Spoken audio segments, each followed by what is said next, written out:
ایک یہ کویسچن کیا کہ اگر شوہر بیوی کو بہت زیادہ مارتا پیٹتا ہو، بے راہ روی کا شکار بھی ہو اور جسمانی تعلق بھی قائم نہ کرتا ہو تو عورت کیا کرے؟ دیکھیں، سب سے پہلے تو اس کے اسباب دیکھے جاتے ہیں کہ کیا اس میں کیا عورت کا قصور ہے۔ اگر عورت اس قسم کی ہو کہ وہ شوہر کو غصہ دلاتی ہے، شوہر اسی لیے بے رغبت ہوا کہ وہ شوہر کو حق ادا نہیں کرنے دیتی تھی، دور رہتی تھی، اب شوہر بگڑ گیا تو وہ کہہ رہی ہے کہ دیکھیں شوہر ایسا ہو گیا، یوں ہی وہ بدتمیزیاں کرتی ہے، دیگر چیزیں جس پر مجبور ہو کے شوہر نے ہاتھ اٹھایا، تو اس میں میں نہیں کہہ رہا ہوں کہ شوہر یہ ٹھیک کر رہا ہے، اب وہ بھی غلط کر رہا ہے، لیکن اس میں زیادہ قصور اگر عورت کا ہے تو وہ بھی قصوروار کہلائے گی، اور ایسی صورت میں ہم یہ کہیں گے کہ آپ صبر کریں، اور چونکہ اس سٹیج تک شوہر کو لانے میں آپ ہی نے ایک اہم کردار ادا کیا ہے، تو اب اپنا چیلنج بنائیں اور کوشش کریں کہ اب شوہر کو سیدھے راستے پر لانے کو بھی آپ اپنا ایک مشن بنا لیں کہ اب یہ میں نے کرنا ہے اور یہ کریں۔ اور اگر ایسا نہیں ہے، بچی بیچاری ٹھیک ہے، لیکن شوہر ہی، جیسے عمومی طور پر ہمارے گھروں کے اندر لڑکوں کی دینی تربیت کا کوئی اہتمام نہیں ہوتا، ہم انہیں تھوڑا سا دین سکھا دیتے ہیں اور باقی جو ہمارے خاندانی اونچ نیچ اٹھنا بیٹھنا ہوتا ہے وہ سکھاتے ہیں، اور اس کے بعد یہ ہم غور ہی نہیں کرتے کہ اگر آج اس کی شادی کر دیں تو بیوی کے ساتھ کیسا رویہ رکھے گا، یہ غسیلہ ہے یا نہیں ہے، آوارہ گرد ہے یا نہیں ہے، زیادہ ٹائم بیوی کو صحیح مطلب جو اس کا حق ہے وہ ٹائم دے سکتا ہے نہیں دے سکتا، نان نفقہ پرووائڈ کر سکتا ہے کہ نہیں کر سکتا، بس نکاح کر دو ٹھیک ہو جائے گا۔ وہ نکاح کر دیتے ہیں، اب وہ ایک دوسرے کی بچی کی زندگی برباد اور حرام کر دی جاتی ہے۔ اگر ایسی صورتحال ہے تو پھر دو چیزیں ہیں کہ پہلی بات تو یہ ہے کہ ہم بہن سے کہیں گے اگر آپ کو آگے چل کر امید ہے کہ یہ کبھی صحیح ہو سکتا ہے، آپ صبر و تحمل کریں تو بہت ہی بیسٹ ہے، اللہ تعالیٰ اس کا اچھا اجر دیتا ہے۔ جب بچیاں صبر کرتی ہیں تو اللہ تعالیٰ اس کا صبر کا پھل ہمیشہ میٹھا ہوتا ہے، اور اگر سمجھتی ہیں کہ ایسا نہیں ہوگا تو پھر دوسرا طریقہ اختیار کر سکتے ہیں۔ وہ میں عرض کرتا ہوں ایک مخی ایسی نہیں ہے کہ اس نے شوہر کو اس غلط راستے تک لانے میں کوئی کردار ادا کیا ہو، شوہر خود ہی خراب ہے، اور جس کا میں نے عرض کیا کہ اکثر یہ ہمارے گھروں کے اندر تربیت کے فقدان کی وجہ سے اور دین کی تعلیم نہ ہونے کی وجہ سے ہوتا ہے، اور وہ شوہر مسلسل مار رہا ہے، پیٹ رہا ہے، دیگر معاملات ہیں، تو لڑکی کو حق حاصل ہے کہ وہ پہلے تو بڑوں کو ڈالیں بیچ میں، اگر بڑوں کی بات مان کر راہ راست پر آ جاتا ہے تو ٹھیک، اگر نہیں ہوتا تو ایسی صورت میں جب تسلسل سے ظلم ہو رہا ہو عورت کے اوپر، اس ظلم سے بچانے کے لیے مشورہ دیا جا سکتا ہے کہ آپ کورٹ سے خلا لے لیں۔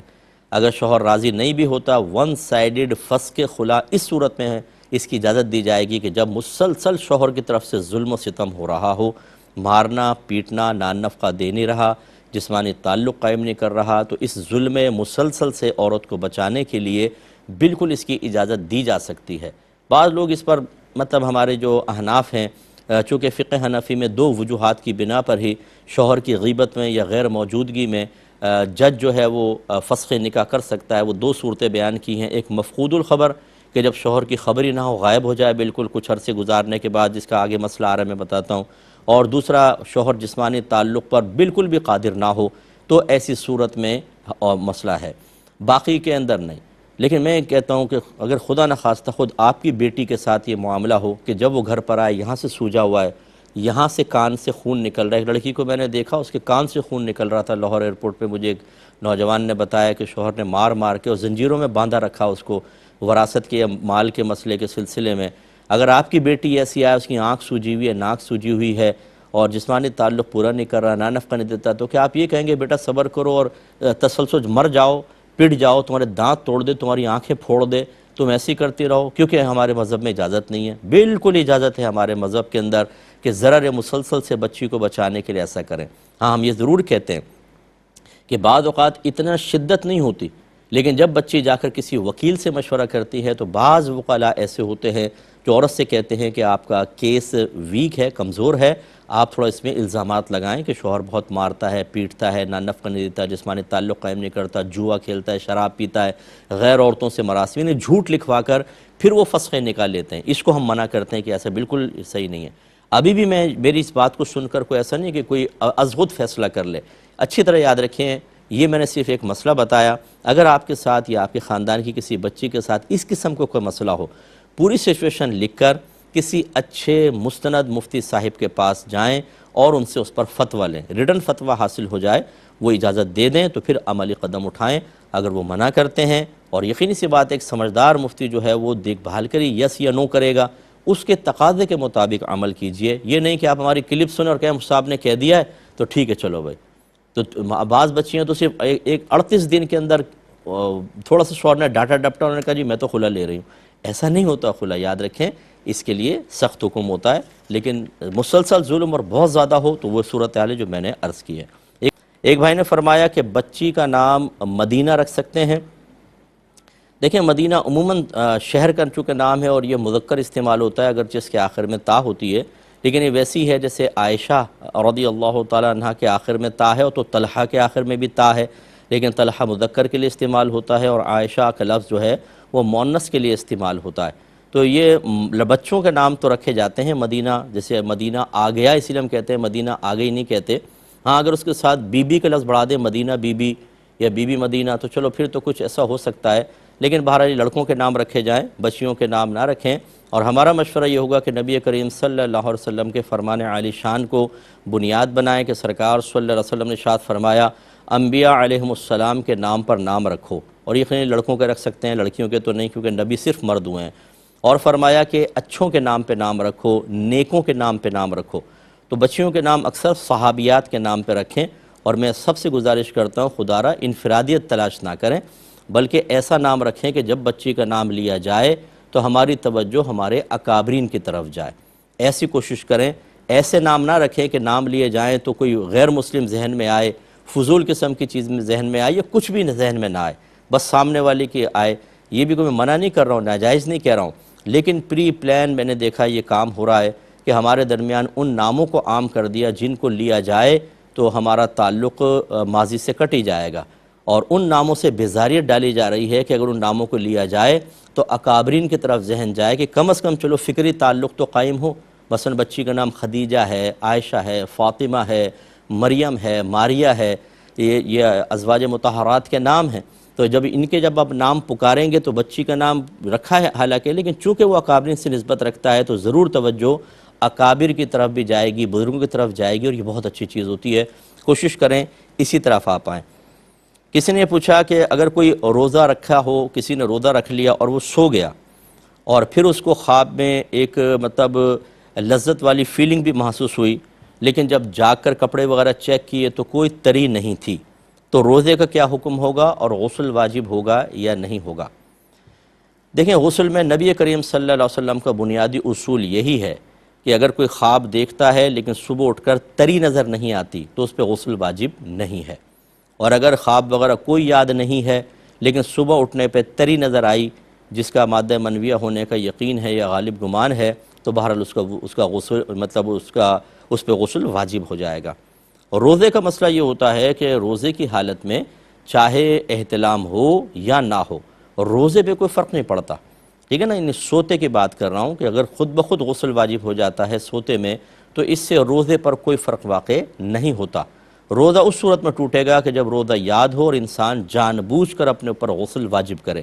چاہے وہ زوجہ سے جسمانی تعلق کے ساتھ ہو یا کسی اور ذریعے سے. اگر غسل واجب کرے گا تو روزہ ٹوٹے گا، ورنہ روزہ احتلام وغیرہ سے قائم ہی رہتا ہے انشاءاللہ. انہوں نے کہا کہ مرد عورت سے نکاح پڑھوا لے تو کیا حکم ہوگا؟ اس میں دو صورتیں ہو سکتی ہیں کہ یا تو نکاح خواہی عورت بیٹھی ہو، گواہ بھی موجود ہیں، لڑکا لڑکی بھی ہیں، اور اس عورت نے ان سے ایجاب و قبول کروا لیا تو بالکل نکاح ہو جائے گا. کہ نکاح حقیقتاً نہ مرد پڑھا رہا ہوتا ہے نہ عورت پڑھا رہی ہوتی ہے، ہمیں یاد رکھیں. نکاح ہوتا ہے ایجاب اور قبول سے. اگر کوئی بھی نکاح خواہ نہ ہو، عورت مرد کو کہے کہ میں آپ کو اجازت دیتی ہوں کہ آپ میرا نکاح اپنے ساتھ کر لیں، اور مرد کہے کہ میں نے تیرا نکاح اپنے ساتھ کیا، مہر کا ذکر بھی کر لیں، دو گواہ بھی موجود ہیں، نکاح ہو جائے گا. یہ جو نکاح خواہ اب ہمارے درمیان موجود ہوتے ہیں یہ صرف ایک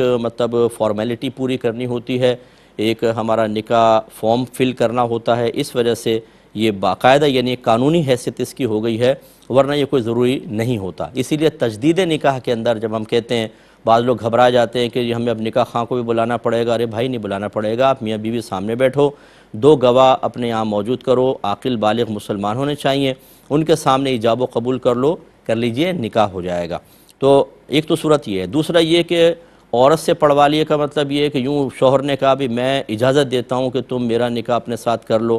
اور عورت نے کہا کہ میں نے اتنے مہر کے بدلے میں آپ کا نکاح اپنے ساتھ کیا، تب بھی درست ہے، جیسا بھی میں نے آپ کو بتایا، بس 2 گواہ ہونے چاہیے۔ آگے انہوں نے کہا کہ جو گواہ موجود تو ہیں لیکن نہ مرد ان کو جانتا ہے نہ عورت ان کو جانتی ہے، تو کیا نکاح ہو جائے گا؟ دیکھیں اگر وہ دونوں عاقل بالغ مسلمان مرد ہیں، ٹھیک ہے نا، عاقل بھی ہوں، پاگل مجنون نہ ہوں، اور بالغ ہونے چاہیے، نابالغ نہ ہوں، بالکل مطلب بچے جیسے ہوتے ہیں، اور اسی طریقے سے مسلمان ہونا ان کا ضروری ہے، وہ دونوں سن رہے ہوں تو وہ گواہ ہیں۔ یہ جو ہم نکاح کی ایک مجلس محفل منعقد کرتے ہیں اور اس میں کہتے ہیں یہ لڑکی کے گواہ ہیں، لڑکے کے، یہ صرف کاغذاتی کارروائی پورا کرنے کے لیے ہوتی ہے، ورنہ جتنے لوگ اس وقت وہاں سن رہے ہیں سب کے سب اس نکاح کے گواہ ہوتے ہیں۔ تو جو وہاں موجود ہیں، سن رہے ہیں، مسلمان ہیں، عاقل ہیں، بالغ ہیں، تو وہ گواہ بالکل ہوں گے، چاہے لڑکا لڑکی ان کو نہ جانتے ہوں، نکاح بالکل درست ہے۔ ایک انہوں نے کویسچن کیا تھا کہ اگر شوہر نے طلاق دی، عدت جاری ہو، اب وہ بقسم کہہ دے، حلفیہ بیان دے دے کہ میں نے تو 2 طلاقیں دی تھیں، تیسری نہیں دی تھی، تو کیا اس کا رجوع کرنا ٹھیک ہوگا؟ اور لڑکی کو یاد نہیں ہے، کیونکہ جب شوہر سے طلاق وغیرہ دے رہا تھا تو اس نے فون کٹ کر دیا تھا، کیا حکم شرع ہوگا؟ دیکھیں وقوع طلاق میں، اسی طرح تعداد طلاق میں اولاً شوہر کا قول مانا جاتا ہے۔ مطلب کہنے کا یہ، شوہر اگر بیوی کہتی ہے طلاق نہیں دی، شوہر کہتا ہے دی ہے، تو شوہر کا قول کا اعتبار ہوگا، طلاق ہو جائے گی۔ اسی طریقے سے اگر عورت کہہ رہی ہے کہ دی ہے، شوہر کہتا ہے نہیں دی، تو پہلے بیوی سے کہا جائے گا آپ گواہ پیش کریں، اگر وہ گواہ پیش نہیں کر سکتی تو شوہر سے کہا جائے گا آپ قسم کھائیں کہ آپ نے طلاق نہیں دی، وہ قسم کھا لے گا تو اس کا قول کا اعتبار ہوگا۔ اسی طرح تعداد طلاق میں بیوی 1 کا دعویٰ کر رہی ہے، وہ 2 کا کرے گا، شوہر کے قول کا اعتبار۔ اور اگر شوہر کم طلاقوں کو کہہ رہا ہے، بیوی زیادہ طلاقوں کا کہہ رہی ہے، تو اس پہ گواہ پیش کر دے، اسی کی مانی جائے گی۔ اگر نہیں گواہ پیش کر سکتی تو ایک قسم کے ساتھ انکار کرے کہ نہیں 3 نہیں تھیں، 2 تھیں یا 1 تھیں، تو اس کا قول معتبر ہوگا۔ اب چونکہ یہاں پر لڑکی نے تو ویسی فون بند کر دیا تھا، اس کو نہیں پتا، تو کیا گواہ پیش کرے گی اور کیا وہ اس پہ کہے گی؟ اگر شوہر یہ کہتا ہے اور حلفیہ بیان دے دیتا ہے کہ میں نے 2 بار ہی طلاق دی تھی، تیسری نہیں دی تھی، تو بالکل دوران عدت وہ اگر تو طلاق رجعی دی تھی، یعنی لفظ طلاق سے دی تھی، تو وہ بالکل رجوع کر سکتا ہے، اب نکاح کی حاجت نہیں، بس زبان سے کہہ دے کہ میں نے تم سے رجوع کیا، وہ اس کے نکاح میں آ جائے گی۔ لیکن اچھی طرح یاد رکھیں کہ اب یہ 1 طلاق کا مالک رہے گا، 2 طلاقیں ہو گئیں۔ رجوع کا مطلب سابقہ طلاقوں کا ختم ہو جانا نہیں ہوتا، یہ ذہن میں رکھیں۔ اور اگر فرض کر لیں کہ طلاق بائن دی تھی، جیسے لفظ آزاد سے طلاق دیتے ہیں، اس طرح دی تھی، تو پھر چاہے دوران عدت ہو یا عدت کے بعد جدید نکاح کے ساتھ اس کو دوبارہ اپنے عقد میں رکھ سکتا ہے، اور اس صورت میں بھی جو پہلے طلاقیں بہرحال ہو گئیں، وہ واپس نہیں آتی ہیں۔ ایک انہوں نے کہا کہ یہ بچی نے پوچھا کہ کیا غیر مسلم لڑکی سے دوستی کرنا شرعاً صحیح ہے؟ دیکھیں ہمارا مشورہ تو ہوگا کہ دوستی میں اور ملاقات کرنے میں یا تھوڑا سا ربط رکھنے میں فرق ہوتا ہے۔ دوستی کا مطلب تو یہ ہوتا ہے کہ اتنی گہرائی میں انسان چلا جائے کہ اپنے راز اسے بتائے، زیادہ اس کے ساتھ وقت سپینڈ کرے اور اس سے کوئی چیز نہ چھپائے، اسی طرح اپنے مال پر اس کا حق سمجھے۔ اتنی گہری جو دوستی ہوتی ہے، اس کو قرآن اور حدیث نے سختی سے منع کیا ہے۔ ایسی دوستی کافر کے ساتھ یاد رکھیں گناہ ہے۔ ایک ہوتا ہے عام بات، جیسے آپ فیس بک پر کسی سے ہائے ہیلو ہو گئی، تھوڑی بہت روزانہ بات ہو جاتی ہے، اس کو دوستی نہیں کہتے، اس کو کہتے ہیں ملاقات۔ لیکن اس میں دوستی تو ویسی منع ہے، لیکن جو ملاقات ہوتی ہے، ایک ربط ہوتا ہے، ایک کانٹیکٹ ہوتا ہے، ایک سطحی اور ظاہری قسم کا، اس کو بھی بلا ضرورت نہ کیا جائے، کیونکہ جو ہمارے مسلمانوں کی مذہبی اور عقیدے کے اعتبار سے حالت ہے، وہ کسی پر مخفی نہیں، اور ہم جیسے لوگوں پر تو بالکل بھی نہیں ہے کہ ہم ایک مسلمان گھرانے میں پیدا ہو جاتے ہیں، لیکن اپنا عقیدہ بھی نہ کسی کتاب کو پڑھ کے سیکھا ہوتا ہے، نہ کسی عالم دین سے سیکھا ہوتا ہے، تو ہمیں کچھ نہیں پتہ ہوتا، نہ دیگر مذاہب کے بارے میں معلوم ہوتا ہے۔ اس قسم کی دوستی جو ہے بعض اوقات ہم اپنے عقیدہ ایک رکھتے ہیں، لیکن سطحی قسم کا ہوتا ہے، اس کی گہرائی اور معرفت حاصل نہیں ہوتی۔ میں نے دیکھا ہے، جو میرا مشاہدہ ہے، کہ نتیجہ نکلتا ہے کچھ عرصے بعد اپنے مذہب اسلام کی پابندیاں بری محسوس ہونے لگتی ہیں اور ان کا مذہب اچھا محسوس ہونے لگتا ہے، یا کم از کم ایک باطل مذہب کے لیے دل کے اندر جو ناپسندیدگی مطلوب شرع ہے، وہ ناپسندیدگی ختم ہو جاتی ہے۔ اور میں نے کتنے لوگوں کو مرتد ہوتے ہوئے مطلب سنا ہے، دیکھا تو نہیں اپنے سامنے، لیکن خود والدین بتاتے ہیں کہ ہمارے بچے جو تھے وہ غیر مسلمین کے ساتھ رہے اور اب وہ غیر مسلم ہی ہو گئے، اسلام چھوڑ دیا۔ تو یہ کیوں ہوتا ہے؟ اس لیے کہ آپ نے اپنے اسلام کو نہیں سیکھا، اس پہ وارد ہونے والے اعتراضات، ان کے جوابات آپ کو نہیں پتہ، دوسرے جو مذاہب ہیں ان کی ویکنیسز آپ کو نہیں معلوم، ان کی خرابیاں آپ کو نہیں پتہ، اور آپ نے دوستی کر لی، آہستہ آہستہ اس کا اثر غالب آتا ہے اور انسان ایمان سے ہاتھ دھو بیٹھتا ہے۔ دوسرا، جتنے نوجوان بچے مجھے سن رہے ہیں، اگر نہیں سن رہے تو میرا کلپ بنا کے ان کو سنائیں، غیر مسلم سے آپ دوستی کریں گے، اس کی دوستی کا ایک حق ہوگا جو آپ کو ادا کرنا ہوگا، نہیں کریں گے تو میدان محشر میں گرفت کے لیے تیار رہیں۔ وہ حق کیا ہے کہ آپ کو اس کو اسلام کی دعوت دینی ہوگی، اسے اسلام کے قریب کرنا ہوگا، اسے مسلمان کرنے کی کوشش کرنی ہوگی، لیکن تھوپے نہیں۔ ہم یہ نہیں کہتے کہ آپ زبردستی کریں، فورس کریں، لیکن اپنے اسلام اتنے اچھے انداز سے اپنے آپ کو پیش کریں کہ اسلام کا پیار، اسلام کی محبت ان کے دل میں داخل ہو اور وہ اسلام کی طرف آئیں۔ اگر آپ نے صرف ہائے ہیلو تم کیا کر رہے ہو اور یہ اور وہ کر کے اس کو رکھا، ہو سکتا ہے میدان محشر میں وہ آپ کو اللہ کی بارگاہ میں کھڑا کرے اور یہ کہے کہ اللہ تعالیٰ میں 10 سال تک اس کا دوست رہا یا دوست رہی، لیکن ایک مرتبہ بھی اس نے مجھے اسلام کی دعوت نہیں دی، اسلام کی اسٹڈی کی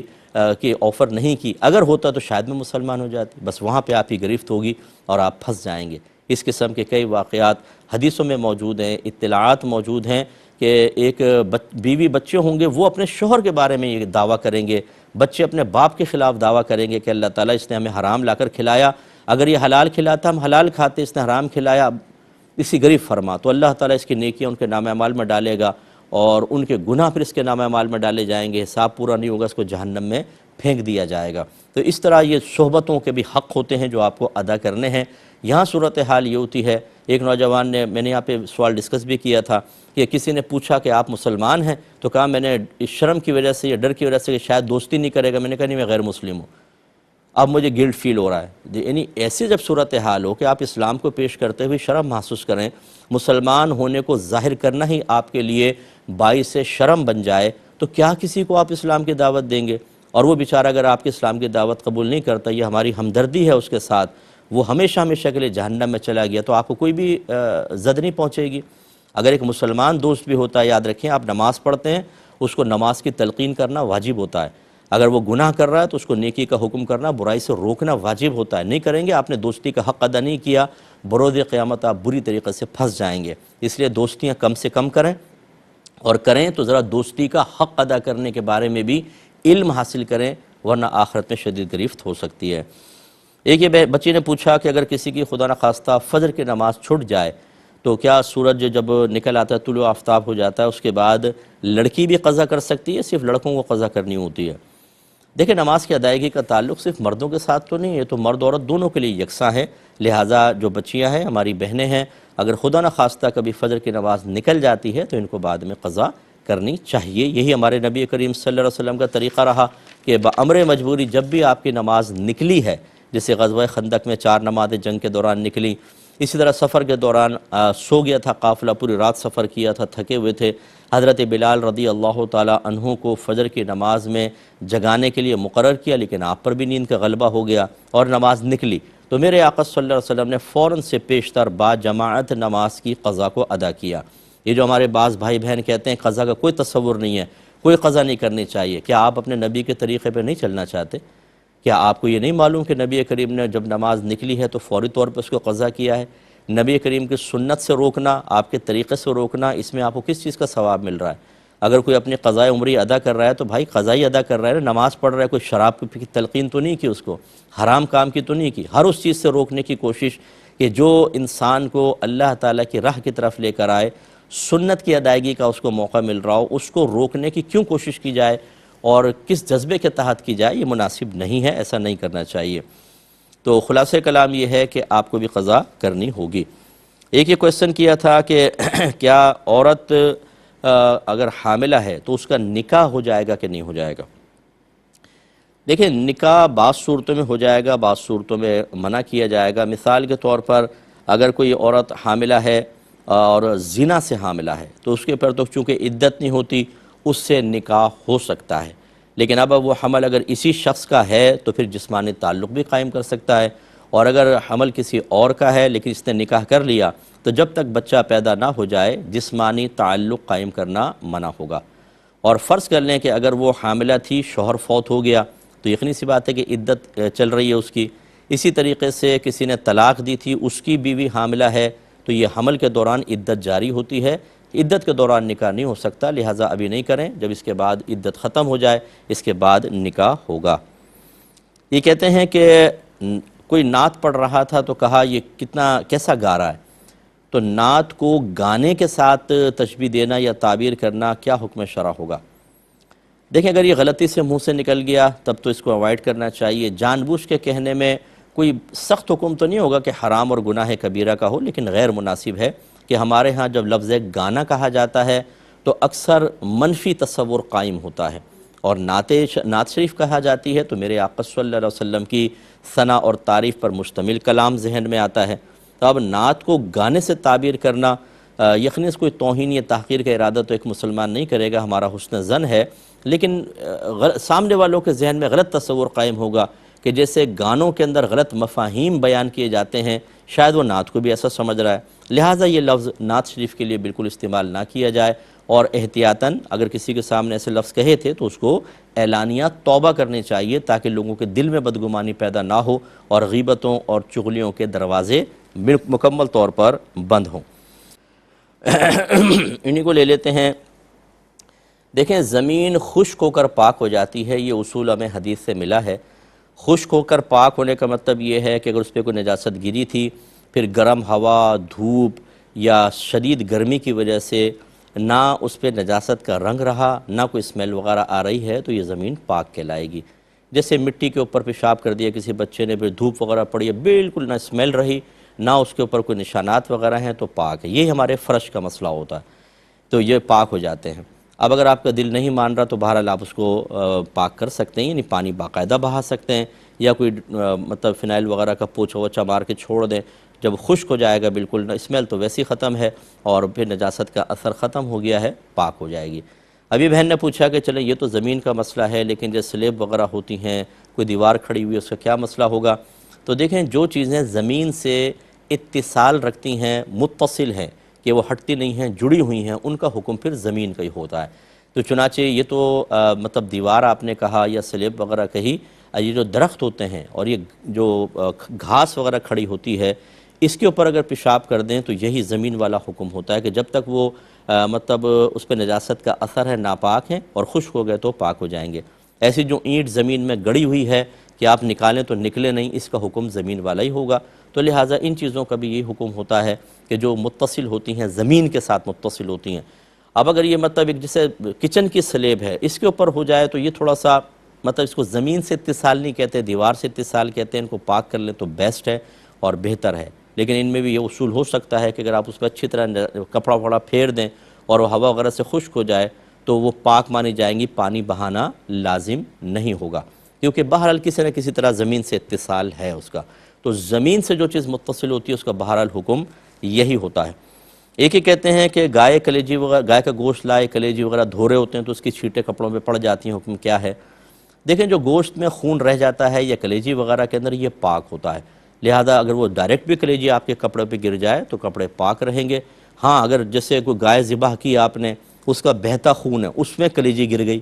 اب آپ نے اٹھائی تو اس کے اوپر جو خون ہے وہ تو بہتا ہوا خون ہے، یہ ناپاک ہوگا۔ لیکن ایک ہوتا ہے آپ نے کلیجی نکال لی، اب آپ نے کاٹتے ہیں تو اس میں اگر تھوڑا بہت کوئی ایسے محسوس ہوتا ہے، یا گوشت کاٹتے ہیں اور اس میں کچھ رگوں کے اندر ہوتا ہے خون وغیرہ، وہ بالکل پاک ہوتا ہے کہ جب خون بہا دیا گیا، باقی جو گوشت کے اندر یا کلیجی کے اندر تری وغیرہ رہتی ہے وہ پاک ہوتی ہے۔ تو لہٰذا جب وہ خود پاک ہوتی ہے تو پانی لگ کر اگر گرے گا یا چھینٹیں آپ کے اوپر آئیں گی تو وہ بھی پاک ہی ہوں گی۔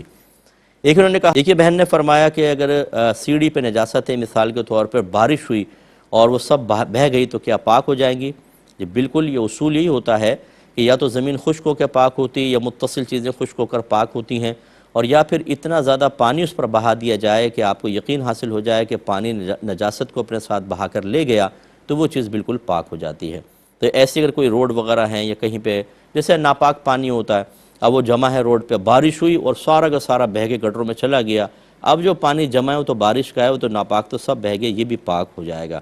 اور میں آپ سب سے گزارش کرتا ہوں کہ آپ اگر پاسبل ہو میری کتاب آپ لیں، طہارت کے مسائل اور احکام، یہ بیسٹ بک ہے طہارت کے مسئلے پر، آپ کو جہاں سے میسر ہو جائے لے لیں۔ انڈیا میں بھی چھپ چکی ہے اور ماشاءاللہ بہت لوگوں نے اس کو پڑھی ہے، اور اس میں ہمارا کوئی کاروبار نہیں ہے، یہ میں چاہتا ہوں کہ لوگ زیادہ سے زیادہ دین سیکھیں تو اس میں ہمارا کوئی ہمیں لالچ نہیں ہوتا اس کا. اگر میں آپ کو عرض بھی کر رہا ہوں، آپ اس کو پڑھیں گے تو انشاءاللہ دین کی خدمت ہوگی اور بہت سارے مسائل آپ کو سیکھنے کو ملیں گے. خاص طور پہ میری بہنیں جو حیض اور نفاس کے مسائل باقاعدہ نہ کتاب پڑھ کر سیکھتی ہیں نہ کسی عالمہ سے.